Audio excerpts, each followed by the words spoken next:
જયેલ રામદેવ ભક્તિ માનસ ગાથા અને ધણી રામદેવજી મહારાજ 12 પ્રહરા પાઠનું આવું સુંદર આયોજન અને મારા સંગીતના મર્મજ્ઞો વ્યાસસ્થાનેથી એક સાધુના બાળક તરીકે આપ સૌને જય રામદેવજી મહારાજ, જય સિયારામ. આજની આરતી અને પ્રસાદ જય રામાપીર મહિલા મંડળ તરફથી છે. આજની આરતી અને પ્રસાદી જય રામાપીર મહિલા મંડળ તરફથી છે. બોલો રામદેવજી મહારાજ કી જય.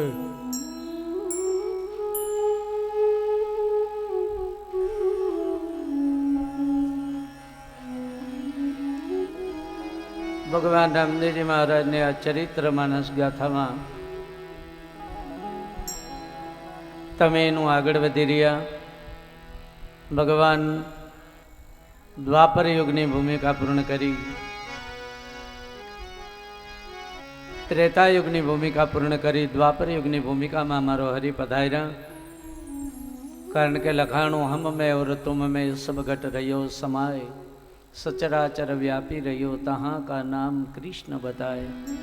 એવો કૃષ્ણ પરમાત્મા પણ સમયની બલિયારીને આધીન સનાતનના કૃષ્ણના સહજ સહજ દર્શન આપ જાણો છો કે કૃષ્ણ પરમાત્માએ દ્વાપર યુગની માલિકો 11 વર્ષ 52 દિવસ જેની પ્રાગટ્ય લીલામાં જેને બાળ લીલા કરી અને એ બાળ લીલામાં ભગવાન કૃષ્ણ ઘટોઘટને જાણનાર અને એ ઘટોઘટને જાણનારો એવા મારા કૃષ્ણ એક વચન, કારણ કે જાણો છો કથા, કારાગૃહમાં જેનો જન્મ અને એ કારાગૃહમાં જન્મ ધારણ કર્યા પછી પાલક પિતા માતા યશોદા અને નંદરાજા એક વચન એવું આપેલું. કાલે આપણે એક વચનની લીટી સહજ અપૂર્ણ રાખેલી. કઈ કારણ ભગવાને કર્મબંધનની બેડીઓમાં મા જાનકીજીને કહ્યું કે દ્વાપર યુગમાં હું આ ધર્મ કહીશ, સનાતન મહાધર્મ, પણ છેલ્લે એમ વાત કરી હવે નહીં કહું. ત્યાં સુધીની કથા. ત્યાર પછી ધણી રામદેવજી મહારાજે એમ કહેલું શું કે અમે રે થાશું પોકરણ ગઢના રાજ્યા, સતી તમે નેત્રા દે તરીકે આપનો અવતાર. વીરા બળભદ્ર છાશે વિરમદેવજી ભાઈલા તેદી કરશું અમે વડા ધર્મની વાત. તેદી પાછું એમાં એને એક ટાંક મારી બાબાએ ધણી રામદેવજી મહારાજ. ગુરુ બાળનાથ શરણે સિદ્ધ રામદેવજી એમ બોલ્યા, એવી એક ટાંક મારી. એવું કે કારણ ઘરનો ન્યાય એને એમ કહ્યો તમે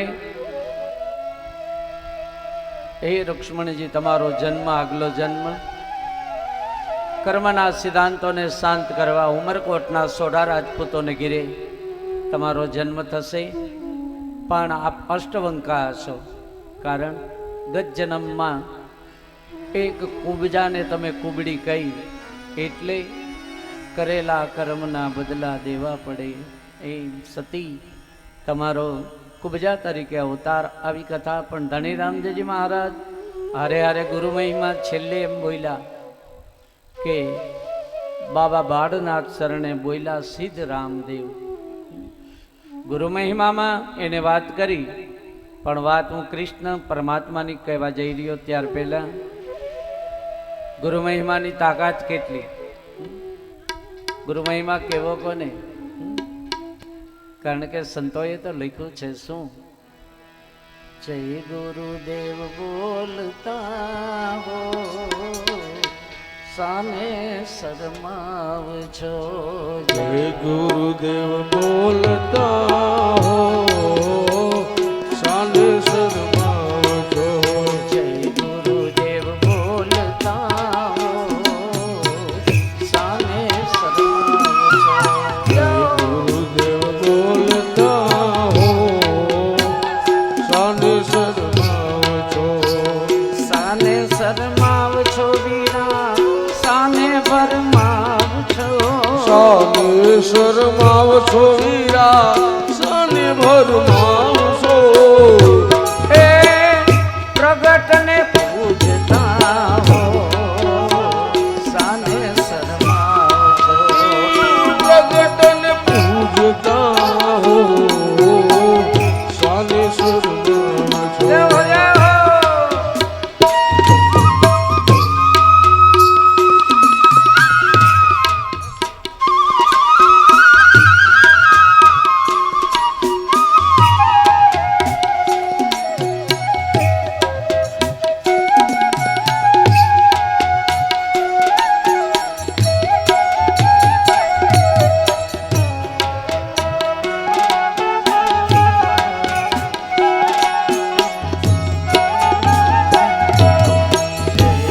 ગુરુદેવ બોલતા હો સાને શરમાવશો જય ગુરુદેવ બોલતા હો સાને શરમાવશો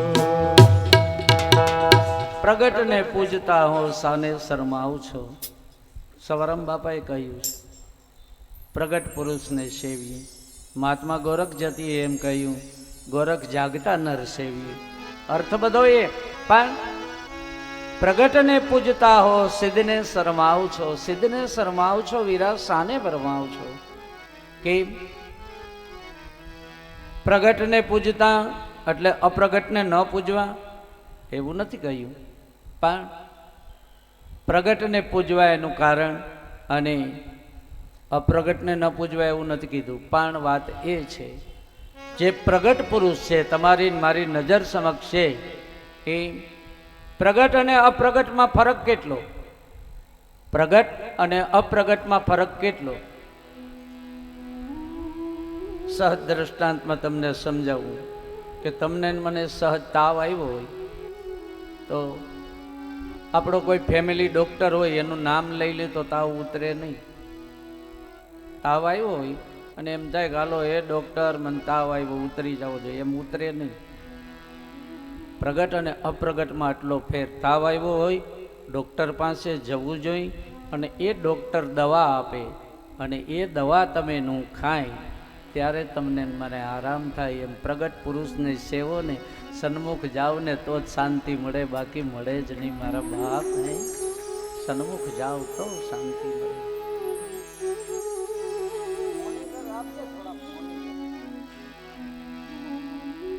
પ્રગટને પૂજતા હો સાને શરમાવ છો. વાત કૃષ્ણ પરમાત્માની તમારે ને મારે બે ત્રણ મુદ્દા લઈ ધણી રામદેવજી મહારાજના પ્રાગટ્ય લીલા તરફ તમારે ને મારે ઢળવાનું. પણ એવા ગુરુ મહિમામાં તમે એનું આગળ વધી રહ્યા છો. ગુરુ મહિમાની તાકાત કેટલી આ દુનિયામાં. હું વારંવાર કારણ સંતોએ ત્યાં સુધી લખી અને વાત કરી છે કે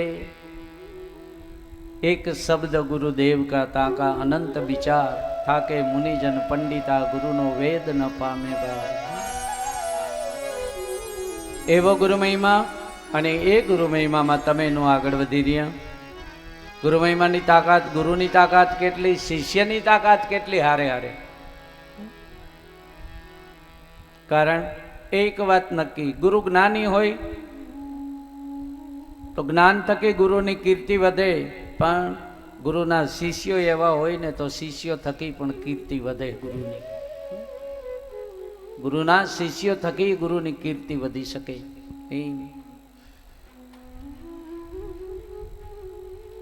એક સંત અને એ સંત એક જ શિષ્ય અને એક જ શિષ્ય રે પોતે ખેતી કામ કરે પણ હાજે ગુરુની ઝૂંપડીએ જાય, ગુરુદેવની ઝૂંપડીએ જઈ અને બે ધણી રામદેવજી મહારાજનો સત્સંગ કર્યા કરે. અને કારણ કે જેને સગુણ અને નિર્ગુણ ભક્તિની ઉપાસનામાં આવો સત્સંગની ગાથામાં એમાં ધણી રામદેવજી મહારાજ એક દિવસ શિષ્ય ગુરુ પાસેથી રજા લઈ 12 વાગ્યાના સમયે પોતાને ઘરે જાય અને ઘરે જતો તો ત્યારે રસ્તામાં ધણી રામદેવજી મહારાજ સાધુ સ્વરૂપે મળ્યા. રસ્તામાં ધણી રામદેવજી મહારાજ સાધુ સ્વરૂપે મળ્યા અને એ સાધુ સ્વરૂપે મળ્યા અને પૂછ્યું કોણ, ક્યાં ગયો તો ભાઈ? બાપુ એ ખેડૂત છું, મારા ગુરુના આશ્રમે ઝૂંપડીએ ગયો તો. મારા ગુરુ અને અમે પરમ કૃપાળુ પરમાત્મા ધણી રામદેવજી મહારાજનું જ્ઞાન ચર્ચા કરી અને સત્સંગ કરતા હતા. ધણી રામદેવજી મહારાજ પ્રગટ પુરુષ થયાને કહ્યું, તમે જેનું સ્મરણ કરો ને એ હું ધણી રામદેવજી મહારાજ પોતે છું, કંઈક માઇક